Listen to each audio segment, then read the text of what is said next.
तो बहुत दिन से प्लानिंग थी कि आने की नांदेड़ को, लेकिन हमारी वहाँ की मसरूफियत इजाज़त नहीं दी आने के लिए। महाराष्ट्र इलेक्शंस भी चल रहे हैं, तो पिछली मर्तबा भी हम जो है नांदेड़ ईस्ट, नांदेड़ साउथ, हिंगोली, परभनी और टोटल तकरीबन 12 या 15 मुकामात पे लड़ाए थे हम लोग। हमारे औरंगाबाद में भी 2 सीट लड़ाए थे। इस मर्तबा भी ये है कि कई उम्मीदवार आ रहे हैं, तो अभी बातचीत चल रही है। 4 तारीख तक समय है, देखना आगे कौन। तो क्या महाराष्ट्र के असेंबली इंतखाबात में लड़ेंगे? लास्ट टाइम भी लड़े, हम बोला ना कि 2014 में जो महाराष्ट्र के इलेक्शंस हुए थे उसके अंदर मजलिस बचाओ तहरीक की तरफ से उम्मीदवार उतरे थे, नांदेड़ ईस्ट, नांदेड़ वेस्ट, हिंगोली, परभनी।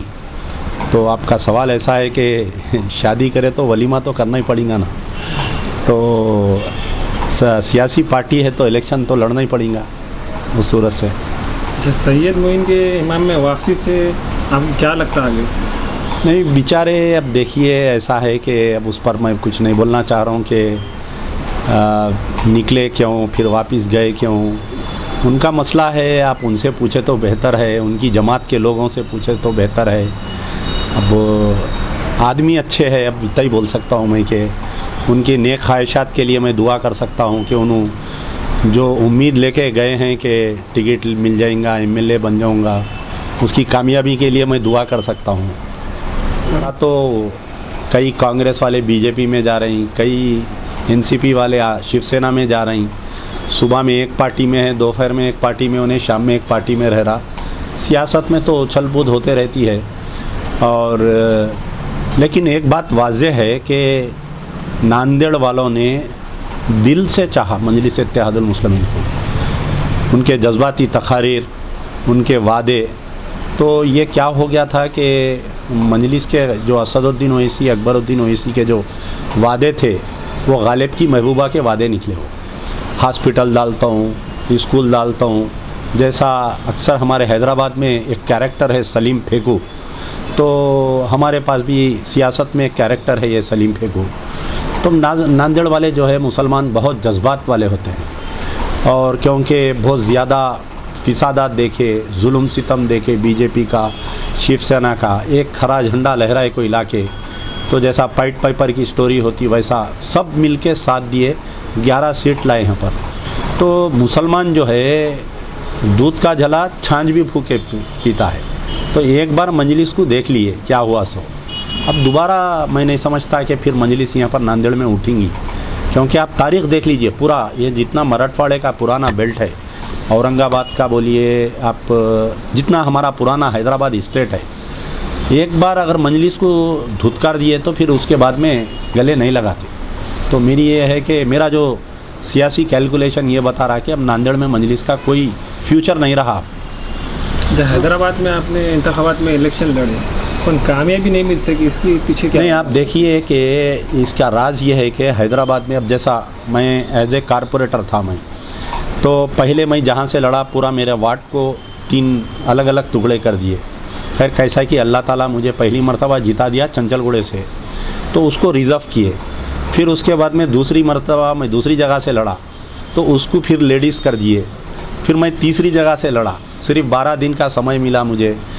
तो अब वहाँ पर इलेक्शन नहीं होता, वहाँ पर देखिए कि ये जो मजलिस इत्तेहादुल मुस्लिमीन की क़यादत है, असदुद्दीन और अकबरुद्दीन ओवैसी, ये लोग जो है जो भी पार्टी इन पावर रहती, आपके नांदेड़ की तकरीर निकाल कर देखिए, असदुद्दीन और अकबरुद्दीन ओवैसी कांग्रेस को इतना कोसे, मैं समझता हूँ शायद ही कांग्रेस की तारीख़ में कोई इतने गालियाँ नहीं दिए कांग्रेस को। लेकिन इनका माजी निकाल कर देखे तो आपको मालूम होगा कि UPA 1 में Asaduddin Owaisi was the partner, UPA 2 में MIM was the partner, Andhra Pradesh में 10 साल कांग्रेस की गवर्नमेंट रही, 9 साल भी ये लोग साथ में रहे।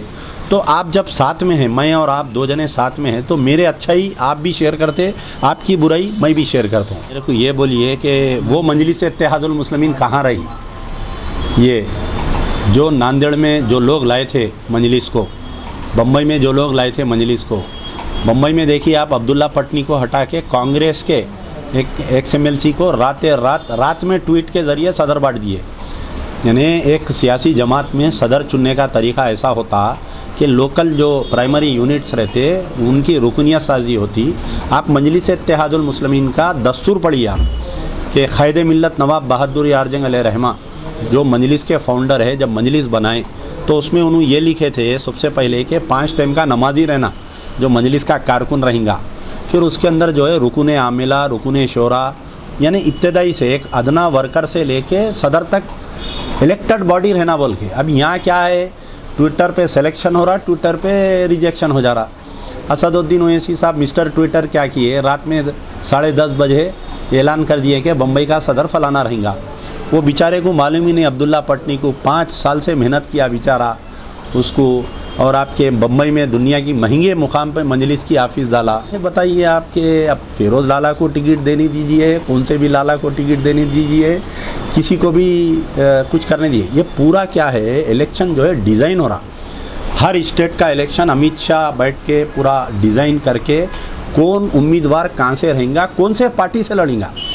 यानी बीजेपी आरएसएस जो है, आरएसएस इज़ रनिंग कांग्रेस, एक पैरेलल कांग्रेस चला रहे हैं वो लोग। कांग्रेस में एनसीपी में एक पैरेलल एनसीपी चला रही, तो हर पार्टी में उनका अमल दखल हो गया। यानी आप अंदाज़ा लगाइए कि 17 चैनल है, फ़र्ज़ करिए आपके हाथ में रिमोट है, आप कौन सा भी चैनल बदल लीजिए तो न्यूज़ तो वही मोदी की आएंगी। तो इसमें भी ऐसी है कि आप कौन सी भी पार्टी से जाके कैंडिडेट बनिए, लेकिन जीत किसकी होनी है ये लोग वो तय कर रहे हैं वो लोग। तो मैं समझता हूँ कि हालात बहुत नाजुक है मुसलमानों को, ख़ास तौर पे महाराष्ट्र के जैसा कर्नाटका के मुसलमान जैसा फ़ैसला लिए थे वैसा सोच समझ के फ़ैसला लेना चाहिए। सर अगर वंचित और एमआईएम अगर गठबंधन हो जाता तो नतीजा कुछ और रहता, ऐसा लोगों का कहना है, इसके बारे में क्या कुछ आपको? नहीं, तो इनका भी रिश्ता जब बना था वो रिश्ते की बनने की बुनियाद कोई अवाम का फ़ायदा नहीं था, ना दलितों का फ़ायदा था ना मुसलमानों का फ़ायदा था। तो ये अलायंस का रिमोट किसी के हाथ में था। अब कुछ सीटों के वास्ते दोनों के इख्तिलाफात हुए, ये हकीकत नहीं है बल्कि कोई और हकीकत है। ये इलेक्शन के बाद में वो सामने आएंगी सबकी। कुछ लोग वंचित के मुझसे भी बात किए थे, बोले कि भाई हम साउथ से जो है कोई मुसलमान को देने के इम्कानात है, आप तायद कर सकते क्या। तो मैं बोला कि हमारी जमात में हम बात करेंगे, मालूमात करेंगे, क्योंकि हमारा तो एम ये रहता कि भाई कहीं से भी लड़ो, अगर मुसलमान लड़ रहा तो उसकी हम तायद करना, उसके लिए कुछ मेहनत करना। अगर यानी उन्हें वाक़ई कुछ बन के कौम के लिए अगर कुछ बन सकता तो उसके लिए तायद कर सकते हैं। तो ये हालत है, देखिए आप।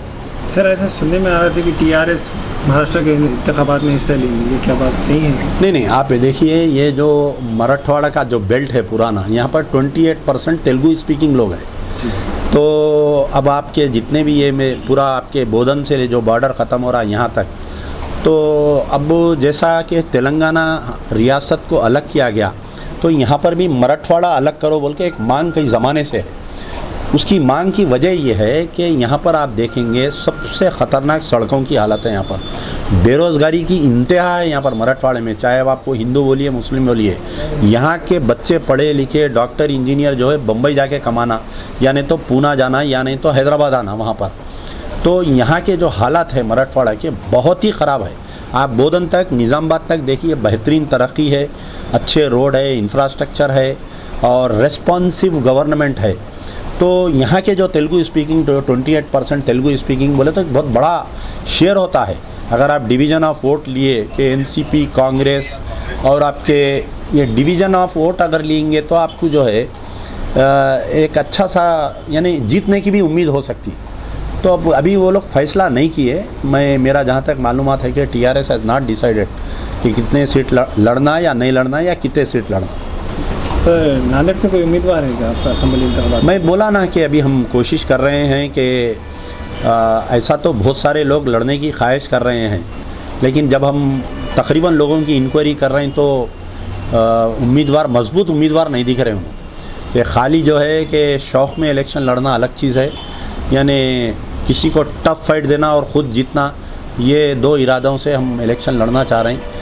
अब ऐसा तो हमारे तेलंगाना में एक कैरेक्टर हुआ करता था घंटा बाबू, तो बेचारे जो है हर इलेक्शन लड़ते थे। उन्होंने कारपोरेटर का इलेक्शन लड़ते थे, एमएलए का इलेक्शन लड़ते थे, एमपी का लड़ते थे, आखिरी में बेचारे सदर जमहूरिया का भी इलेक्शन लड़े।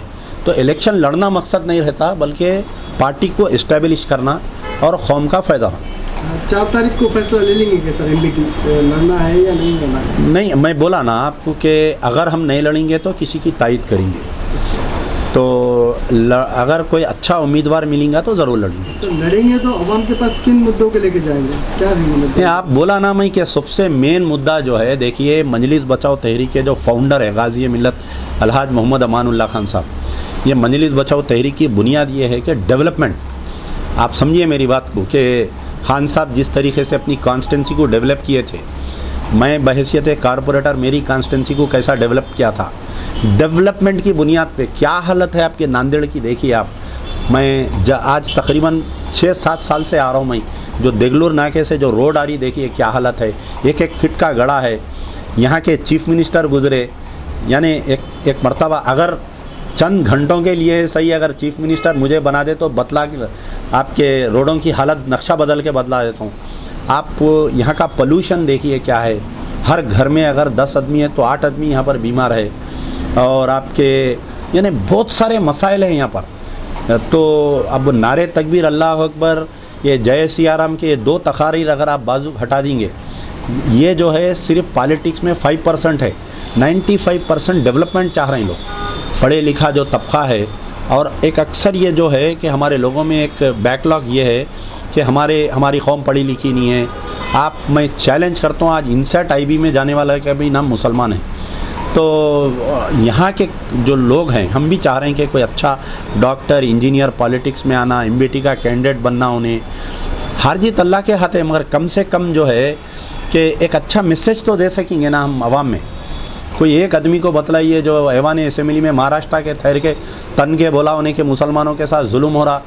आपको मालूम होना चाहिए कि एक स्वामी असीमानंद जो चंचलगुड़ा जेल में था, मक्का मस्जिद ब्लास्ट में अक्यूज़ था, उन्हें जो है CBI जज के सामने 30 हज़ारी कोर्ट दिल्ली में जाके 350 पेज का एक जजमेंट, एक बयान दिया उन्हें, और बयान में ये खूब लगा कि मालेगांव 1 ब्लास्ट और मालेगांव 2 ब्लास्ट, घटकोपर ब्लास्ट और दीगर हिंदुस्तान में तमाम ब्लास्टों का ज़िम्मेदार मैं हूँ और मेरी तंजीम है अभिनव भारत। तो आप बतलाइए कि मालेगांव ब्लास्ट में अगर जो मुस्लिम बच्चे गिरफ़्तार किए गए थे, पहले तो मकोका वाले गिरफ़्तार किए, बाद में CBI वाले गिरफ़्तार किए, जो बच्चे गिरफ़्तार किए गए थे तो उनको तो बाइज्जत बरी कर देना था, स्पॉट पे छोड़ देना था। ऐसा नहीं हुआ।